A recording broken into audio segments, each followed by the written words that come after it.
पिछले वीडियो में हमने एरिया ऑफ ट्रायंगल्स निकालने के कौन कौन से फार्मूले होते हैं इसको समझा था, एरिया ऑफ ट्रायंगल बेसिक वाले वीडियो में। इस वीडियो में हम उससे रिलेटेड क्वेश्चंस को कैसे सॉल्व किया जाता है, उसको अप्लाई कैसे किया जाता है फार्मूले को, इसको सीखेंगे। और इसमें भी हम हीरोन्स फार्मूला को छोड़ के बाकी हम हीरोन्स फार्मूला पे पूरा एक अलग वीडियो भी मैंने बनाया, और इस वाले में भी मैं आपको नेक्स्ट वीडियो में हीरोन्स फार्मूला से रिलेटेड और बाकी क्वेश्चन समझाऊंगी। बट इस वीडियो में बेसिकली हम कवर अप कर रहे हैं area of triangle half base into height और इक्विलेटरल ट्रायंगल का फार्मूला, उनमें वैल्यू कैसे अप्लाई की जाती है, राइट एंगल ट्रायंगल में कैसे अप्लाई की जाती है, ये हम इस वीडियो में कवर अप करेंगे। तो पहला क्वेश्चन है, find the height of a triangle whose base is 15 centimetre and area 120 centimetre. तो सॉल्यूशन में सबसे पहले जो जो दिया हुआ है वो आप लिख लीजिए। एरिया है 120 सेंटीमीटर स्क्वायर, बेस तो फिर डायग्राम बनाइए एक, हमेशा इन सब क्वेश्चंस में एक डायग्राम बना लेना चाहिए, उससे आपको क्वेश्चन को समझने में हेल्प मिल जाती है। और अगर आपकी आदत पड़ चुकी है डायग्राम बनाने की तब तो फिर बहुत ही अच्छा होता है, क्योंकि आगे के chapter surface area and volume mensuration समझने में आपको बहुत आसानी होती है अगर किसी की हैबिट हो डायग्राम बनाने की। देखिए एरिया दिया हुआ है, बेस दिया हुआ है, हाइट मिसिंग है। हाइट हमेशा कैसे ड्रॉ किया जाता है, परपेंडिकुलर लाइन से। तो आपको फाइंड द हाइट, हाइट ही आपको निकालना है, हाइट क्वेश्चन मार्क है, बेस दिया हुआ है आपको 15 सेंटीमीटर। तो फिर फार्मूला क्लियरली कौन सा लगेगा, area of triangle is equal to half base into height. तो वैल्यू पुट कर दीजिए, एरिया ऑफ ट्राइंगल की जगह वैल्यू रखेंगे 120। ये वैल्यू पुट करने में भी कई बच्चों को दिक्कत होती है, तो आप ध्यान दीजिए, सीखिए कैसे वैल्यू रखा जाता है। एरिया लिखा है, एरिया की जगह उसका 120, हाफ बेस, ये इनटू है साइन, जहां साइन मिसिंग दिखे आपको समझो वो इनटू है। बी, तो बी आपका है 15, बेस आपको 15 दिया हुआ है, हाइट आपको दी नहीं है तो उसे एच रहने दीजिए। अब इसे सॉल्व, अब ये बन गया लीनियर इक्वेशन, और लीनियर इक्वेशन की तरह सॉल्व कर दीजिए। 2 इस तरफ डिवाइड में है, दूसरी तरफ ले जाओगे तो वो मल्टीप्लाई में हो जाएगा, ठीक है। 15 इधर मल्टीप्लाई में न्यूमरेटर की तरह है, तो ये दूसरी तरफ जाएगा तो ये डिवाइड में चला जाएगा। इज इक्वल टू क्या बचा यहाँ पे, एच। तो एच की वैल्यू आपकी निकल जाएगी। अब इसे सॉल्व कर दीजिए।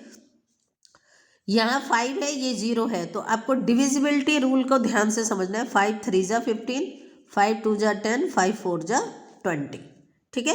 अब ये 3 से 24 डिविजिबल है, 3 1 जा 3, 3 8 जा 24, तो so H is equal to आ गया, यहाँ 8 बचा और 2 बचा, तो 8 इंटू 2 यानी कि 16 सेंटीमीटर। तो ये सबसे सिंपल क्वेश्चन है। दो तरह के सिंपल क्वेश्चन होते हैं, एक वो जिसमें बेस और हाइट दोनों दिया हुआ है तो एरिया निकालना हो, या एरिया दिया है बेस दिया है हाइट निकालना, या एरिया और हाइट दिया हो बेस निकालना। तो ये क्वेश्चन सिंपल क्वेश्चन माने जाते हैं, ठीक है। अब दूसरा क्वेश्चन एक राइट ट्रायंगल का, तो एक राइट ट्रायंगल बना लीजिए। क्वेश्चन क्या कह रहा है, the area of a right triangle is 40 centimetre square. तो सॉल्यूशन में आप लिख दोगे एरिया 40 सेंटीमीटर स्क्वायर। वैल्यू लिखते समय मन में पढ़ा करो, बोला करो, तो उससे क्या होगा, वैल्यू गलत नहीं उतरेगी आपकी। ज़्यादातर बच्चों को मैंने देखा है कि वो वैल्यू गलत उतारते हैं, कई बार क्वेश्चन में सिली मिस्टेक रटते रहते हैं और वैल्यू गलत उतारते हैं। तो फिर वो सिली मिस्टेक नहीं है भाई, उसको आप मन में पढ़ो और उतारते समय क्रॉस चेक करो कि सही किया कि नहीं, वरना सारे नंबर आपके 0 हो जाते हैं। पूरा क्वेश्चन सही सॉल्व करोगे तो भी नंबर नहीं मिलेंगे। तो if one of its legs measures 8 centimetre, अब राइट ट्रायंगल में ये आपने राइट एंगल ट्रायंगल बनाया, तो वन ऑफ इट्स लेग्स का क्या मतलब है, राइट ट्रायंगल जिन दो साइड से मिलके बनता है उन्हीं को लेग भी कहते हैं, चाहे उसको बेस और परपेंडिकुलर कहो चाहे उसे लेग कहो, ठीक है। तो one of its leg is 8 centimetre, में भी हम कहते हैं कि ए बी की वैल्यू है 8 सेंटीमीटर। तो फिर हमें कौन सा निकालना है, बी सी की value. Find the length of other leg. अब चूंकि ये राइट एंगल है तो ये कहलाएगा आपका बेस, और ये हो गया आपका परपेंडिकुलर कहो चाहे इसे हाइट कहो, क्योंकि हाइट हमेशा परपेंडिकुलर, मैंने इस वाले में आपको बताया था कि हाइट परपेंडिकुलर से मानी जाती है, तो परपेंडिकुलर ही उसका हाइट होगा। तो अब आपको ए बी की वैल्यू दी हुई है, 8 सेंटीमीटर, BC क्वेश्चन मार्क। अब आप इसे निकालिए, कैसे निकालेंगे? तो एरिया इक्वल टू हो जाएगा half base into height. Formula वही, हाफ बेस की जगह क्या लिखेंगे आप? A B. बेस आपका मिसिंग है, let the base be x, तो x इंटू हाइट आपका हो गया 8 और एरिया की जगह लिखा आपने 40। तो सिंपल उसी तरह से क्वेश्चन हो जाएगा। यहाँ पे x यही रहने दीजिए, आप चाहो तो यहाँ पहले कैंसिल कर लो या फिर पहले उधर शिफ्ट कर लो। तो 40 इसको 2 को, ये डिवाइड में है तो दूसरी तरफ जाएगा मल्टीप्लाई में, और ये मल्टीप्लाई में है तो दूसरी तरफ जाएगा तो डिवाइड में हो गया। और ये x 2 4 जा 4 10 जा, तो x की वैल्यू आ गई 10, यानी कि BC की वैल्यू आ गई 10 सेंटीमीटर। और ये क्वेश्चन सॉल्व हो गया। यानी इसमें बेस और हाइट लेग्स को ही हम कहते हैं। ठीक है, next question, find the area of an equilateral triangle. तो एरिया ऑफ इक्विलेटरल ट्रायंगल निकालना है, और एरिया क्वेश्चन मार्क हो गया। ईच ऑफ साइड, साइड की वैल्यू, क्योंकि इक्विलेटरल ट्रायंगल है तो उसके तीनों साइड्स की वैल्यू आपकी सेम होती है। तो साइड दिया हुआ है, साइड यानी ए की वैल्यू दी हुई है आपको 10 सेंटीमीटर। ठीक है, अब एरिया ऑफ ट्रायंगल का फार्मूला, एरिया ऑफ ट्रायंगल, कौन सा ट्रायंगल? इक्विलेटरल ट्रायंगल लिखोगे, इक्विलेटरल √3/4a²। ये मैंने पिछले वीडियो में बताया था कि ये फार्मूला कैसे बना है, आपको बस ये फार्मूला याद होना चाहिए। ए की वैल्यू आपको दी हुई है, so area is equal to हो जाएगा √3/4 इंटू a² का मतलब है a इंटू ए, तो a की वैल्यू है 10, 10 इंटू 10, कैंसिल कर दो, जो 2 2 जा 4, 2 5 जा 10, अगेन 2 1 जा 2, 2 5 जा 10, ये वैल्यू आ गई 25 5 जा 20, 25 √3।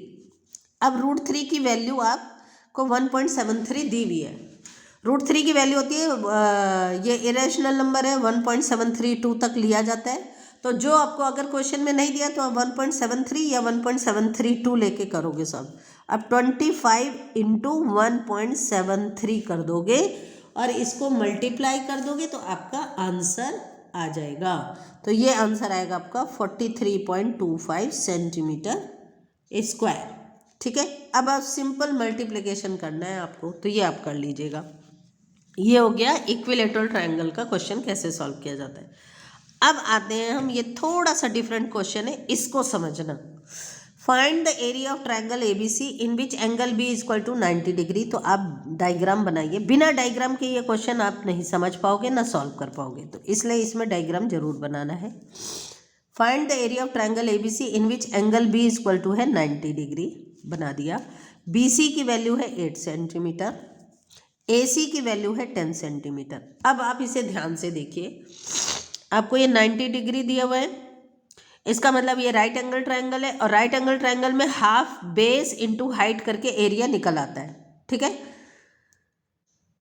तो अब आप इसको आसानी से निकाल सकते हो। तो सॉल्यूशन में पहला पार्ट निकालने के लिए अब आपको समझ में आ गया, find the area of triangle ABC। Triangle ABC निकालने के लिए हाफ बेस इंटू हाइट करना पड़ेगा। तो हाइट पता होगा तभी तो आप निकालोगे, ये वाली साइड पता होगी तो निकालोगे।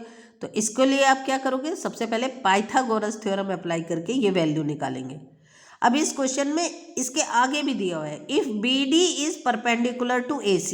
BD, ये लाइन आपने परपेंडिकुलर लाइन ड्रॉ की AC पे, देन फाइंड BD। BD की वैल्यू भी निकालनी है।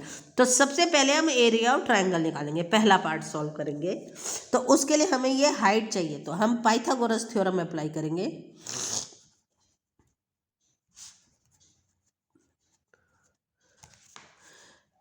AC² equal to AB² plus BC²। AC² है 10² इक्वल टू AB² H लिख ले लिया हमने, H² प्लस BC है हमारा 8 का स्क्वायर। ये हो गया 100 इक्वल टू H² प्लस 64। 64 को दूसरी तरफ लीनियर इक्वेशन बन गया, ये दूसरी तरफ शिफ्ट करोगे तो 100 H² इक्वल टू आ जाएगा 100 - 64 यानी कि 36, और h की वैल्यू आ जाएगी √36। पेयर में कन्वर्ट करके, ये मैंने पिछले कई वीडियो में आपको समझाया था, प्राइम फैक्टराइजेशन किए और सबके पेयर बनाइए और उसमें से एक एक निकाल लीजिए। तो 6 × 6 होता है 36, तो इसकी वैल्यू आ गई 6 सेंटीमीटर। अब h की वैल्यू आपको मिल गई, तो एरिया ऑफ ट्राइंगल हो जाएगा, area of triangle equal to हो जाएगा half base into height. Formula वही है, प्रोडक्ट ऑफ टू लेग्स वाला। तो हाफ बेस 8 सेंटीमीटर, हाइट आपने निकाल लिया 6, 2 3 जा 6, 8 3 जा 24 सेंटीमीटर स्क्वायर आ गया एरिया। अब देखिए ट्राइंगल हम नहीं बदल रहे हैं, ट्राइंगल तो यही है पूरा, तो इसका एरिया भी यही रहने वाला है 24 सेंटीमीटर स्क्वायर। बट जब हमें बी डी की वैल्यू निकालनी है और बी डी परपेंडिकुलर है, तो अब बेस मानोगे आप AC और उसकी करस्पॉन्डिंग हाइट हो जाएगी BD, यानी ट्राइंगल एक ही है। अगर आपने बेस इसको माना BC, तो फिर इस पे करस्पॉन्डिंग हाइट एल्टीट्यूड है ये AB। लेकिन अगर आप बेस AC को मानो तो उस पे करस्पॉन्डिंग हाइट, उसके ऊपर जो हाइट है वो ये बनेगी BD।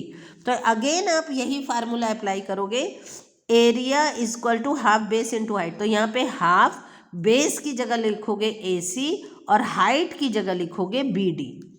एरिया तो सेम ही है, इसलिए एरिया की जगह आप वैल्यू रखोगे 24 सेंटीमीटर स्क्वायर आपकी वैल्यू आई थी, वही हमने यहाँ रख दी।